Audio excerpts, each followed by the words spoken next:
réalité, celui qui aurait dû parler ce soir, c'est largement mon père. Parce qu'une personne qui l'a connu pendant 27 ans, il a plus sa place à parler que moi qui l'ai côtoyé presque 11 ans. Donc en vérité, vous avez gagné en temps, parce que s'il devait raconter 27 ans, ça aurait été de la folie. Mais moi, 11 ans, mais étant bavard, donc vous allez souffrir également. On m'a demandé de parler parce que, a priori, j'en connais un peu plus que Wikipédia sur le Rav. Parce que c'était un Rav fascinant. Je me suis promis de ne pas pleurer pour pouvoir en dire un maximum. Hein. Quand on allait chez lui, en vérité, on allait voir le Chafetz Chaim.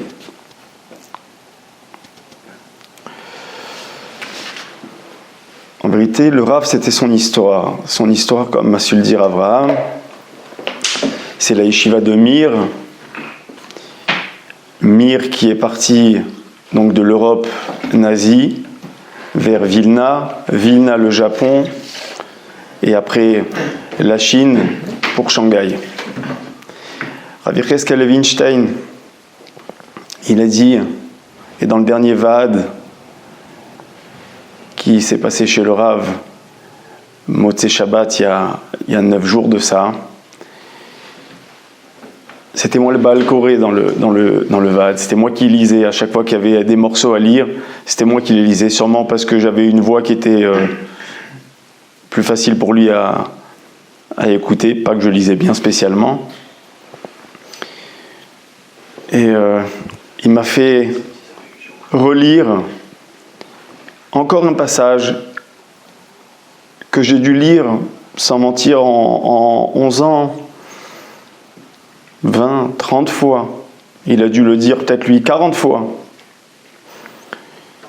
Et à chaque fois qu'on arrivait à ce passage, le Rav pleurait. Le Rav était d'une telle sensibilité que dès qu'il racontait une histoire sur la Shoah ou quelque chose qui pouvait ressembler à quelque chose d'un peu triste, il se mettait à pleurer. On parle d'une personne de 77 ans qui se met à pleurer devant vous. Donc comme j'ai dit, Vilna, Japon, la Chine, Rav Yecheskel Levinstein a dit qu'il y a eu des nissim dans leur traversée de l'Europe jusqu'à Shanghai et l'installation de la yeshiva sur place, des nissim qu'on n'y a jamais eu, même pas du temps de la Megillat Esther. Le père de Rav Volkin était un des derniers élèves du Chafetz Chaim. Il a été 15 ans son élève. Je n'ai pas eu le srout, j'ai eu que 11 ans. Le srout d'être, je ne sais pas si j'étais son élève, en tout cas lui était mon Rav. Une famille de Rabbanim après Rabbanim, comme l'a dit Abraham, son grand-père, le Rav Aaron Volkin, Rav Odia Yosef, a beaucoup de psakim sur lesquels il se base et il ramène ce Rav Aaron Volkin. De l'autre côté, sa mère, comme l'a dit aussi Abraham, était une bat baït chez le Chafetz Chaim. Ils habitaient la maison mitoyenne du Chafetz Chaim. Elle mangeait à la table du Chafetz Chaim une fois par semaine. Le grand-père de sa mère, c'était le Rav Moshe Londinsky, qui était le Rosh Yeshiva à la Yeshiva de Radin quand le Chafetz Chaim habitait Radin. Et quand le Chafetz Chaim commençait une sikha, il demandait est-ce que Rav Moshe Londinsky était là, sinon il attendait. Voilà dans quelle maison le Rav Volkin a été éduqué, a grandi, et c'est ça qu'on allait voir tous les Motzei Shabbat. On allait voir la maison du Chafetz Chaim.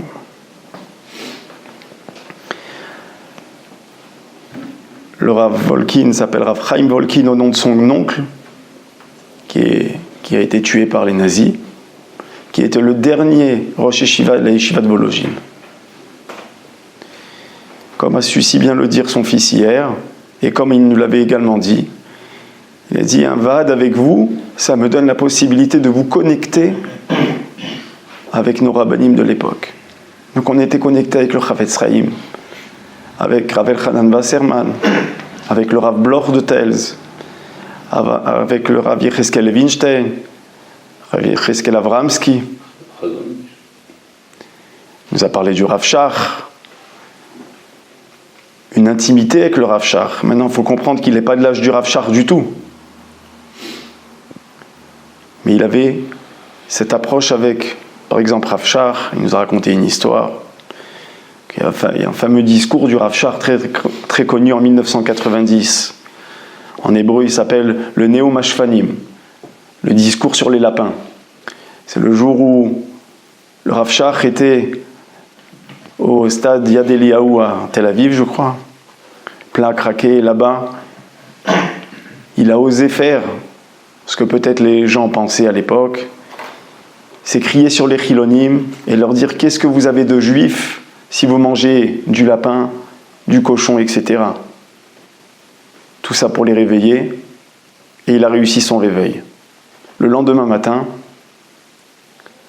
le Rav Volkin, qui avait 45 ans, donc quasiment mon âge, il vient voir le Gdol Hador à Bnei Brak pour lui dire « Hier, le Rosh Yeshiva a très bien parlé. » Et Rav Shach a un petit peu rougi. Il lui a dit « Ah, Bémet ?» Et de ça, Rav Volkin a voulu nous enseigner. Comme a dit Abraham, chaque épisode, chaque petit passage, il y avait quelque chose à apprendre. Et il a voulu nous expliquer que même le Gdol Hador, il a besoin de hidoud, d'un encouragement. Et bien sûr, il nous a ramené des Gmarot, avec les Olé la Régel, qu'il fallait arrêter le travail quand ils arrivaient pour justement, sinon, si on ne faisait pas qu'à deux, alors ils ne viendraient pas l'année d'après. Je me rappelle la première fois que je suis parti écouter une sikha du Rav, c'était grâce à ma chavruta, Rav Lovi. Il était à l'époque Rav dans une yeshiva francophone dans le quartier de Géoula. Et il a invité Rav Volkin à dire une sikha de Elul là-bas. Et donc j'étais dans la voiture avec eux, j'ai demandé est-ce que je pouvais y aller. Depuis ce jour-là, j'ai décidé de ne plus quitter le Rav, et c'est ce que j'ai fait jusqu'à la veille de son décès. Et on était dans la voiture, chemin du retour, et on était dans Géoula. Géoula, c'est, pour celui qui connaît, c'est injouable en voiture. Et donc c'est le jeu la loi du plus fort. Et donc là-bas, il y avait un monsieur, il faisait chaud, c'était en septembre, les fenêtres ouvertes, avec les fenêtres de l'arrière aussi ouvertes avec les enfants. Et nous, on était sur notre file en train de rouler, et lui, il nous prend un petit peu la priorité. Et le conducteur de la voiture où nous on était, bon, il a laissé passer. Et Rav Volkin, il a dit, mais il a des enfants dans la voiture. Ils ont vu qu'ils ne sont pas mechabdim un Rav. C'est-à-dire qu'ils n'ont pas honoré le Rav de laisser passer un Rav. Voilà, c'était ça qu'ils regardaient. Il n'y aura pas le problème de on prend une place, on ne prend pas une place. Les enfants qui sont dans la voiture, l'éducation que tu es en train de donner. Pour continuer, le Rav donc est né en 1945. Tout de suite après la guerre à Shanghai, des conditions qui n'étaient pas des conditions. Il disait que c'était la poubelle du monde, Shanghai à l'époque. Des maladies hors normes, à un tel point que quand la famille a dû prendre le bateau pour partir de Shanghai après la guerre, il fallait bouillir l'eau avant de la boire, et ils avaient oublié de bouillir cette eau-là. Le père de Rav Volkin a bu. Il s'est retrouvé alité, il n'a pas pu prendre le bateau qu'il devait, il a pris le bateau d'après qui est parti aux États-Unis, etc. Et il a finalement fait le début de sa vie en Amérique. Il était un élève mouvak, un élève complètement attaché à son Rav qui était le Rav Chaim Shmulevitz. Il a fait sa aliyah avec sa femme quand il avait à peu près 22 ans. Et il est parti étudier à Mir. Normal, il a entendu que parler de Mir. Pour lui, c'était tout, Mir. Donc il est parti étudier à Mir, à Vrech, là-bas. Et le premier ou deuxième Kippour qu'il passe là-bas, Rav Chaim Shmulevitz l'honore de faire maftir à Kippour. Pour les Ashkenazim, ça en dit énormément. Maftir de Kippour, c'est un des plus grands honneurs, et on voit un petit jeune, 23 ans, pour montrer combien la famille Shmulevitz et la famille Volkin étaient très très très très proches, à un tel point que Rav Shmulevitz disait, avec ton père, en parlant du père de Rav Volkin, on a passé la galoute de Shanghai. Motzei Shabbat dernier, quand je vous parle maintenant, il y a exactement 24 heures, on était au cimetière en train d'enterrer notre Rav. Et Motzei Shabbat dernier, il y a 48 heures, on a eu le srout de le trouver à l'hôpital. On a eu le srout parce qu'on est parti avec mon beau-frère, sans aucune idée où il était réellement. On ne savait pas vraiment ce qu'il avait eu. Est-ce que c'était un AVC? Est-ce que c'était un arrêt cardiaque? On se retrouve à Hadassah Ein Karem, un hôpital gigantesque.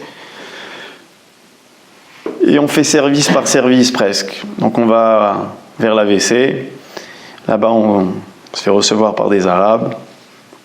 Ils nous disent qu'il n'est pas là-bas. On change de service. Toujours pas. On va en cardiologie.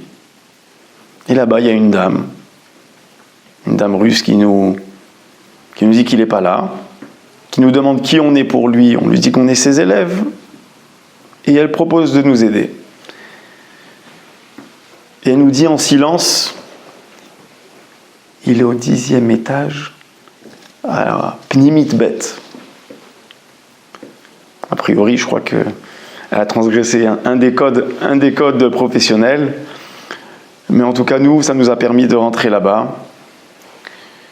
Et ces élèves, ces enfants qui étaient là-bas, ils étaient tous là-bas. Et donc ils n'étaient pas surpris, mais contents de nous voir. Et je leur dis, mais c'est normal qu'on est là, c'est notre heure. Nous, c'est Motzei Shabbat, c'est notre Vade. On n'aurait jamais pensé que quelques heures après, le Rav serait niftar. Le Rav, c'était au-dessus de ses forces. Au-dessus de ses forces. Quand Abraham a dit qu'il rentrait de l'hôpital, il y avait le Vade, c'est vrai. Il avait la machine, on n'entendait strictement rien. La machine qui donne l'oxygène cachait tous les sons de sa voix faible qu'il avait de toutes les façons habituellement. Il venait dans les bar mitzvot, chaque pas, il traînait les pieds, mais toujours avec son chapeau, sa cravate, toujours propre. Bar mitzvah, il vient. J'ai fait le siyum hachach chez moi, c'était un grand effort pour lui, il est venu. Et pendant le corona, j'ai eu mon petit dernier qui est né, et j'ai demandé qu'il soit sandak. C'était au mois de juin. Début de Corona. C'était tombé un Shabbat, ce qui n'a pas arrangé les choses, parce que si au moins il pouvait venir en voiture, ça aurait été peut-être plus facile. Et là, il fallait faire tout le tour, fin juin, en chaise roulante. Et il a envoyé la personne qui l'aidait pour venir dans la semaine, pour voir s'il y avait des possibilités, faire un périmètre de sécurité de Corona, pour ne pas que, etc. Et à la fin, ils ont dit que c'était trop dangereux, trop compliqué. Et donc, on a abandonné l'idée. Mais moi, je n'ai pas abandonné l'idée. Moi, je voulais que ça soit lui le sandak. Alors, comme homme de droit, je lui ai proposé qu'il me signe une procuration et donc qu'il me donne la possibilité de m'asseoir sur cette chaise en son nom. Et que ça sera lui le sandak. Et moi, je suis juste assis pour lui. On parle d'un rave qui... Il y a 2 ans, donc 75 ans, je suis en train de presque m'amuser avec lui. C'est presque un jeu, presque une moquerie. Et je lui ai demandé, et il m'a dit d'accord. Je lui ai dit, Rav, vous savez, un hypoécoar, une procuration, c'est que par écrit. Et il m'a écrit. Il m'a écrit qu'il me nommait Chaliar, d'être le Sandak, etc. C'était ça le Rav. Le Rav, c'était de la gentillesse hors norme. Le Rav, il était anormalement la vérité. Aujourd'hui, on est dans un monde où on ne peut pas dire toute la vérité. Parce qu'il y a la vérité qui blesse, parce que la vérité, elle peut nous enlever un poste, parce que la vérité, elle peut poser des problèmes. Lui, il n'y avait pas ça. S'il avait besoin de donner un enseignement qu'on étudie dans la Chassidut Breslev, il l'emmène. Chabad, il l'emmène. Rav Kook, il l'emmène. Satmar, il l'emmène. Mais cette chouchouka, elle rime à rien.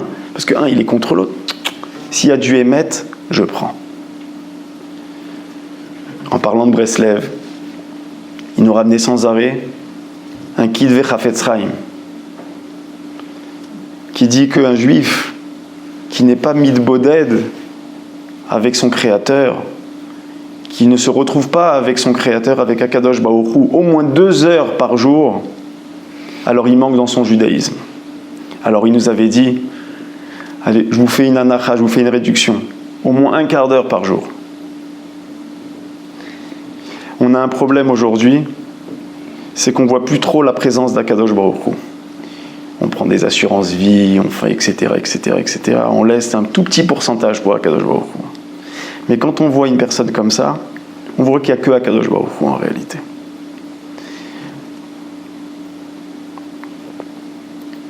Abraham, il a dit que be yourself.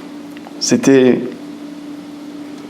son drapeau, d'être soi-même. Il avait ramené, comme c'est moi qui ai écrit le livre, donc je m'en rappelle un peu mieux que lui, mais mieux qu'Abraham, hein, pas mieux que le Rav. Qu'une fois, il y avait Rabbi Yecheskel Levinstein qui avait dit qu'il a vu un bachour dans la yeshiva qui était 98% une copie des autres. Et 2% il était lui-même. Notre but, c'est d'être nous-mêmes. C'était à chaque fois ce qu'il disait. C'est si tu es né dans telle famille, et le numéro 3 de la fratrie, et dans telle ville, et tu es venu de France et tu es arrivé en Israël. Parce que ça, il nous le ramenait sans arrêt. À chaque fois, il essayait qu'à chaque fois qu'il nous parlait, c'était quelque chose de personnel. Quand il se retournait vers papa, il lui parlait avec des langages, des contrats, avocats, etc. Il y avait dans notre VAD un docteur, dès que ça parlait un petit peu de médecine, il se retournait vers lui. C'était comme ça. Un autre point qui était très important chez lui, c'est d'être mechoubad, d'être classe, d'être un honneur d'être juif. Ils l'ont dit plusieurs fois hier, Malchut, la royauté. Par exemple, il disait, c'est pas beau de parler au téléphone dans la rue, au portable dans la rue. Qui c'est aujourd'hui qui ne parle pas au portable dans la rue? Il dit, c'est pas beau de faire du stop.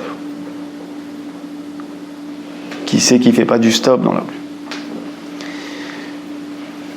Il y avait ce qu'on appelle une image. Tu es le fils d'Akadosh Baruch Hu.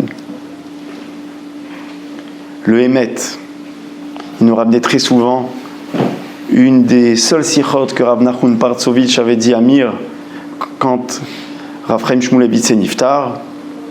Il avait emmené le passouk qu'on dit dans Ashrei que tout le monde connaît, Karov Hashem lekol korav asher yikra'uhu be'emet. Qu'il faut faire des tfilotes amitiot, des vraies tfilotes. Il ne faut pas fausser nos mots pour arriver à un certain but. Et il ramenait à chaque fois l'exemple de Léa.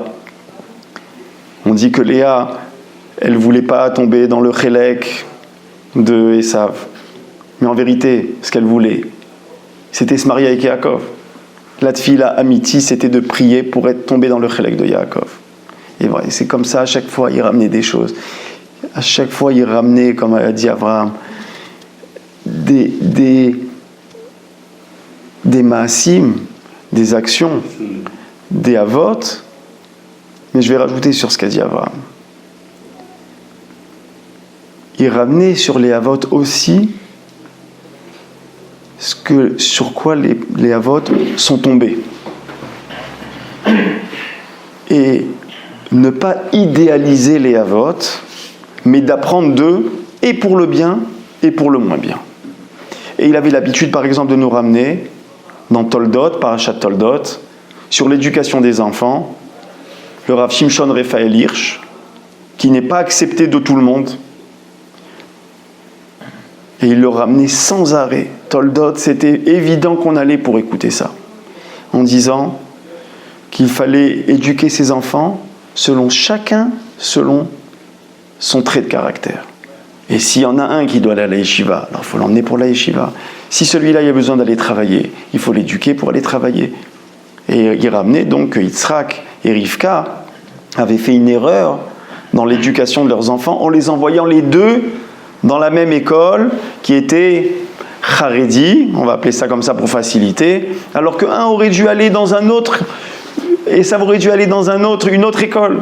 Et il aurait été un bon juif en faisant comme ça. Voilà, c'était ça le Rav. Le Rav, il savait prendre de chaque instant une éducation à prendre, un nouveau chemin, et nous, on écoutait, on buvait les paroles du Rav. Et le dernier Va'ad qu'il nous a fait, c'est donc il y a 10 jours. Avraham n'a pas pu être là, je pense qu'il devait préparer un mifran. Papa n'était pas là aussi parce qu'il s'occupait de ses petits-enfants qui étaient venus le Shabbat et il leur avait fait Avot Ubanim. Et le Rav avait sorti un livre juste après Sukkot, donc il y a un mois. Et le Va'ad, il y a 10 jours, le Rav m'a demandé est-ce que j'avais le livre. Alors je lui ai dit non, j'ai pas eu le temps d'aller l'acheter. Alors il a pris, et il a commencé à m'écrire une dédicace, mais avant ça, il m'a fait lire dans le livre un morceau, au tout début du livre, avant que le livre commence, et là-bas c'est marqué que les passages où c'est marqué le Va'ad de Motzei Shabbat, alors c'est des écrits de Michael Nakash, etc. Alors il m'a fait lire ça exprès, et après il m'a écrit en me remerciant, et on a remarqué avec papa que dans son mot qu'il m'a écrit, il n'oublie jamais de dire Michael Nakash, fils de Rav Pedael Yedid Nafshi Pedael Nakash. Jamais. Et les derniers mots du Va'ad, et j'ai l'enregistrement, j'ai pas encore eu le temps de l'écrire, il m'a dit et tu montreras à ton père. C'est les derniers mots qu'il a dit. C'est ça le Rav. Une akaratatov, des maasim, des actions qui vont faire plaisir à l'autre. Un mot gentil, aller jusqu'à chez Rav Shach Bnei Brak pour lui dire que sa sikha elle est bien. Un mot gentil qu'il écrit, combien d'efforts c'était d'écrire. Je vais terminer juste avec son approche qu'il avait avec Rav Chaim Kanievski. Il pouvait rentrer chez Rav Chaim Kanievski comme il voulait. À un tel point qu'une fois il arrivait là-bas, et Rav Chaim Kanievski a dit « Mais pourquoi on ne m'avait pas dit que Rav Chaim Volkin il était là? Je serais descendu de chez moi pour venir le recevoir. » Rav Chaim Kanievski se levait quand Rav Chaim Volkin rentrait dans la pièce. Une fois, et il nous a raconté ça, pas dans un Va'ad, une fois j'ai demandé au Rav de venir chez un ami à moi qui avait eu des problèmes de santé, et qui avait touché aussi un petit peu son couple, etc. De venir un petit peu le renforcer. Et le Rav a accepté, bien que sa santé, encore une fois, ne permettait pas spécialement. Et pour renforcer le malade, et pour l'encourager, pour lui dire « Regarde, je suis venu », il lui a raconté cette histoire. Il lui a dit une fois, il y a un monsieur assez aisé, de Beit Vegan, qui lui a dit « Regardez, Rav Volkin, lorsque vous allez chez Rav Chaim Kanievski la prochaine fois, ça ne vous dérange pas de me prendre, j'aimerais prendre une bracha. » Et le Rav, chose promise, chose due, quand il est parti chez Rav Kanievski, il l'a pris.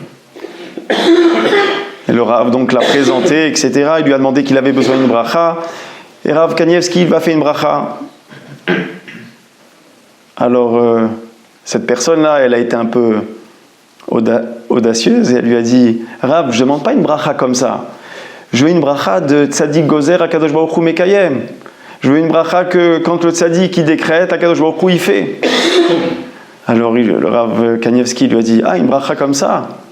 Une bracha comme ça, tu peux demander à Rav Chaim Volkin. » Alors voilà, le Rav, c'était Anak Sheba Anakim en Midot. Il était gigantesque. Gigantesque parce qu'il pouvait donner une Sirat Moussa dans la Yeshiva Yechavedat qui va selon la Shita de Rav Ovadia Yosef. Rav Ovadia Yosef disait sur lui qu'il avait un corps ashkénaz mais une neshama sfarad. Mais il pouvait aller tout à fait à Merkaz Harav pour donner une sikha de Moussar là-bas à Merkaz Harav, la yeshiva qui est connue pour son style sioniste. Et une fois, il est parti là-bas pour être Menachem, pour consoler les familles qui ont été touchées lors de l'attentat qu'il y avait eu là-bas. Et à la fin de la sikha, il y a une famille qui est arrivée à la voiture. Il a dit « Ah, vous nous avez consolés. » Le Rav, il était débordant d'amour. Comme j'ai dit, ses forces, elles étaient... il n'y avait pas de fin à ses forces, puisqu'il ne regardait pas son état de santé. Et il avait une mida, et avec ça là, je vais terminer, bien que je pourrais ne pas m'arrêter, parce qu'il faudrait que je vous résume 11 ans. Il était nocé béol. C'est-à-dire que quand il y avait quelque chose, il le prenait à cœur personnellement. Plusieurs fois, il nous a dit « Regardez, il y a quelqu'un qui cherche un chidour, vous ne connaissez pas quelqu'un ? Ah, il y a une almana, une jeune almana de Gibraltar, et ils sont partis voir l'Admour d'Amchinov, et l'Admour d'Amchinov, il a dit que je pourrais trouver un chidour, moi, pour eux. Alors il faut que je trouve. Vous n'avez pas quelqu'un ? Ah, il y a un avocat ici, il a des jumeaux, un Israélien.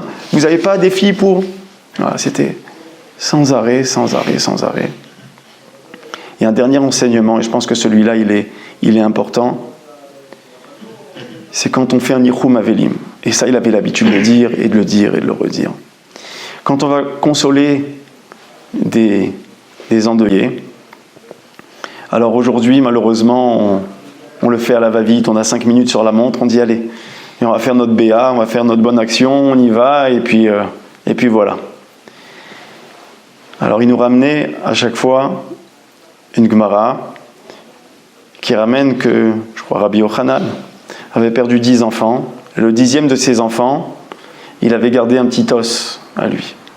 Et cet os-là, la Gemara elle dit que il allait être Menachem avec cet os. Il allait consoler les endeuillés avec ce fameux os, bon, en disant, a priori, que voilà, vous avez perdu un membre de votre famille. Moi, j'ai perdu 10 enfants. En essayant de les consoler comme ça. Et le Ran, là-bas, il pose la question, il dit, en quoi ça console de dire quelque chose comme ça ? Ok, toi, tu as perdu 10 enfants, ça me fait de la peine. Mais nous, on a perdu notre père, on a perdu notre frère, on a perdu notre mère, chacun avec sa peine. Il dit en réalité, donc c'est pas ça. On ne consolait pas avec cet os. Cet os, il préparait Rabbi Yochanan pour rentrer pour consoler des gens. On ne peut pas rentrer dans une maison d'endeuillés avec la radio jusqu'à la dernière minute et après on dit, ah, attends, les informations, j'éteins la radio, maintenant je rentre, je fais mon petit tour et je re-rentre et après... Ou bien je sors comme ça il disait, on ne peut pas rentrer être Menachem avec un Beten Nefoucha. On ne peut pas rentrer être Menachem avec un ventre gonflé parce qu'on a mangé juste avant. Donc c'était ça. Préparer, ça, se préparer pour être nocé béol, pour porter également le joug de la souffrance de quelqu'un. Et voilà, je pense que c'était ça en grande ligne, le Rav. Et Bezrat Hashem que... Il n'est pas parti. Tout bêtement, il n'est pas parti parce que ses enseignements, ils sont là. Moi, je sais que je n'ai pas perdu mon Rav puisque ces enseignements, je les ai. Donc ce que j'espère par contre, c'est les bonifier, être meilleur. Et mes livres, c'est pas des livres, hein, comme Abraham il est en train de dire, on dirait qu'ils sont aux éditions Lafon. C'est des écrits que j'ai juste imprimés.